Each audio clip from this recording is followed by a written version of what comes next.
Yo, what's going on, guys? It's your boy Fragrant TV. Today I'm going to be reacting to the top 10 worst UFC fighters of all time. I don't know if you guys watch the UFC. I do. But yeah, please subscribe and continue to watch my videos, and let's get into the video. Everybody, how's it going? Welcome back to Fight Focus. And for today's video, we'll be covering the top 10 worst UFC fighters of all time. What has made the UFC is the fact that it is a complete style of fighting. But credit can also be given to the amazing fighters that have helped the UFC grow over the years, such as Conor McGregor, George St. Pierre, and way many more. There are also some fighters in the UFC that are known for being really bad. Let's take a look. First up, Seth Petruzzelli. This fighter has a UFC record of 0 wins and 4 losses. He was cast on The Ultimate Fighter Season 2, but couldn't make it to the semifinals after losing to Brad Imes via split decision. He was then brought the following year to the UFC again, this time to fight against Matt Hamill, who won the fight by unanimous decision. He then went on to win outside of the UFC, so they decided to sign him up at UFC Fight Night 9, where he lost to Wilson Gouveia, who choked him out.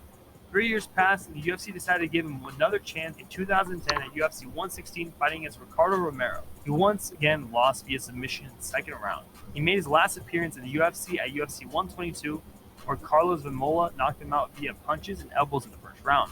We can point out that he doesn't have such a bad record outside of the UFC, though, as he managed to win it a couple of times in some other events.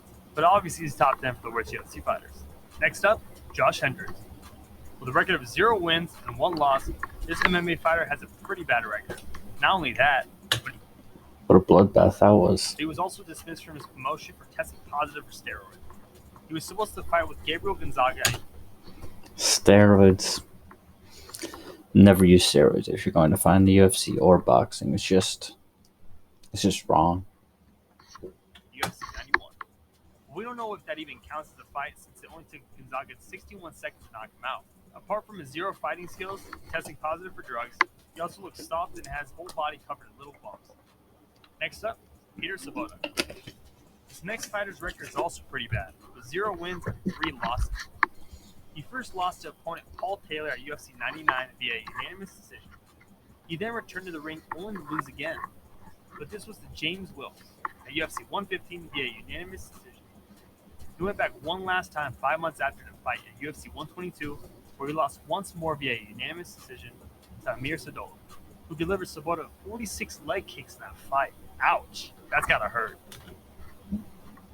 Each leg kick hurts. If you've ever been leg kicked more than 10 times in a sparring session, then you'll know it hurts a lot. I have, and my legs are just sore and bruised the next day. Wonder what this guy must have been like. Next up, we have Sherman Pendergast. Sherman Pendergast, nicknamed the Tank. He was an American MMA fighter who had a record of 0 wins and 1 loss. He became very well known for that loss back in 2006 at UFC 65, since he was the first fighter in MMA history to be knocked out cold via a single leg kick. Sadly, he passed away in 2012 due to colon cancer. That's sad. Dan Lozon, also known as the Upgrade, became the youngest fighter to compete in the UFC at 18 years, 7 months, and 14 days. Yes, he is related to his better brother, Joe Lozon. I guess you can call them the UFC version of the Wahlberg brothers. He made his first appearance in UFC 64 against Spencer Fisher, who knocked him out in the first round via punches. The UFC at UFC 108, where he fought against opponent Cole Miller, who won the fight via submission in the first round. His last appearance in the UFC was at UFC 114, where he also lost, this time to Efrain Esquerdo, via unanimous decision in the third round. His UFC record ended up being 0 wins and 3 losses, and hasn't returned ever since. I guess you can call him the downgrade instead of the upgrade. Anyways, next up, Jeremy Jackson. The Scorpion, as he is nicknamed, is a 37-year-old American MMA fighter who went on to appear in the UFC twice. First at UFC 44 in 2003, where he lost to Nick Diaz via submission in the third round. Then he returned to the Ultimate Fighter 4 finale in 2006, where he lost to Pete Spratt, who delivered a knockout that caused the Scorpion a neck injury. Next up, Cole Escobedo. The Apache fought on the UFC 3 times and had a record of no wins and 3 losses. The first one was at UFC 130, where he lost to Henan Barao via unanimous decision in the third round. The second time he lost was against Takeya Mizugaki at UFC 135 via knockout through punches. And the third and last time he appeared in the UFC was at the UFC on a Fox 1 event, where he also lost, but this time to Alex Caceres via unanimous decision in the third round. After that, he was released from the UFC. And Escobedo retired from MMA altogether in 2011. Jorge Santiago, also known as the Sandman, 39-year-old Santiago entered the UFC in 2006 at UFC Fight Night 5 and won the first time. So he returned in UFC Fight Night 6, but this time lost to Chris Levin by a punch and knocked him out in the second round. He ended up returning 4 more times to the UFC and losing all of them. At UFC Fight Night 7 to Alan Belcher via knockout. Then at UFC 130 a couple years later, also losing via knockout to Brian Stann. And at UFC 136 to Damian Maia. The last time he went to the UFC was in 2013 at UFC on Fuel TV 7, where he lost for a last and 5th time to Gunnar Nelson via unanimous decision. Next up, Steve Cantwell. Steve Cantwell, also known as the It's a knockoff. Steve will do it. Oh, it can't well though. Robot, has a UFC record of 1 win and 5 losses. His win was at a UFC Fight Night 16, while his first loss was at UFC 97 in 2019 to fighter Louise Kane via unanimous decision in the third round. He then returned at UFC Fight Night 19, where he lost to Brian Stann, also via unanimous decision. And he also lost the last 3 times that he returned to UFC Live 3 to Cyril Diabate, at UFC 136 to Mike Asensio, and finally at UFC 144 to Ricky Fukuda. Our 3 losses were due to unanimous decision. Next up, John Alicio. Last but not least, John Alicio.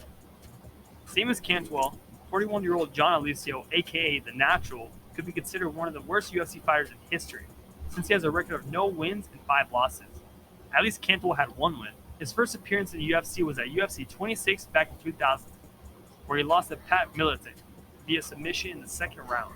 He then went back at it 6 years later at UFC 60, where he also lost to Diego Sanchez via unanimous decision. That wasn't enough for him, as he returned some months later to fight against Thiago Alves, also losing via unanimous decision.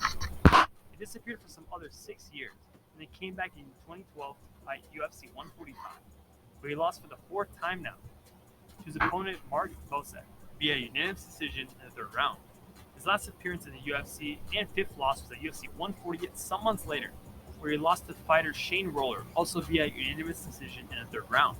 No disrespect to any of these fighters, but these records are on one of the worst we could ever find.